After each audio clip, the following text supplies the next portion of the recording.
Have you ever wondered how faith can move mountains? Before we begin, be sure to like and subscribe. In the grand array of Christianity, faith isn't just a concept, it's a catalyst. It's the unseen hand that propels believers forward, guiding their footsteps and imbuing their actions with purpose. It's the spark that ignites the kindling of hope, the whisper that stirs the soul into action. Consider the biblical tales that have stood the test of time. Stories like David and Goliath, where a shepherd boy, armed only with faith, triumphed over a giant. David didn't see the size of the challenge before him. He saw the magnitude of his faith.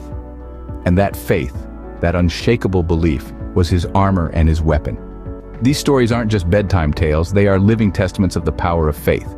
They serve as reminders that when we are faced with mountains, faith becomes our pickaxe. Faith, then, becomes not just a belief, but a driving force in our lives. But what about love? How does love inspire us to action? Let's delve into that. In Christian theology, love is more than just an emotion. It's a call to action, a divine command to serve others selflessly. This concept of love is not merely about warm feelings. It's about stepping out of your comfort zone, reaching out to others and making a positive impact in their lives. Take, for instance, the parable of the Good Samaritan. This story, told by Jesus, illustrates love as an active force.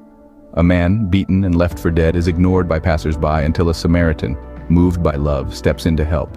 He doesn't just feel sympathy, he takes action, showing that love is not about words, but deeds.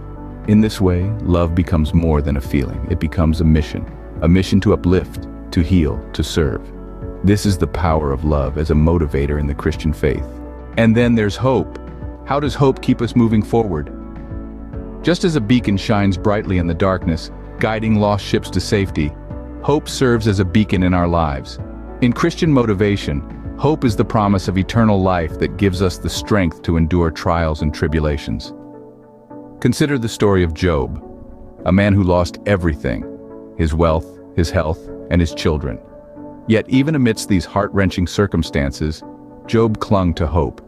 He held on to the belief that God was just and merciful. His hope was not rooted in his current circumstances, but in the eternal promise of God. Hope in the Christian context is not passive, it's active and dynamic. It says, though I am pressed on every side, I won't be crushed. Though I don't understand why, I trust in who. Hope, therefore, is not just a wish for the future, but a lifeline in the present.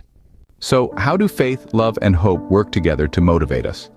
These three elements, the keystones of Christian belief, intertwine to form a potent source of inspiration. Faith, the unshakable trust in God and His promises, forms the foundation. It's the firm bedrock upon which everything else is built. Then there's love. Love for God, love for others, and love for oneself. This isn't a shallow, fleeting emotion, but a deep, abiding love that propels us to act selflessly, to serve and to strive for a better world. Finally, hope steps in. Hope, the beacon that guides through the darkest nights, illuminates the path forward. It fuels the resilience to keep going, to keep believing even when the odds seem stacked against us. These three, faith, love, and hope, are not standalone virtues. They intersect, they interweave, they amplify each other. In the intersection of faith, love, and hope, we find the heart of Christian motivation.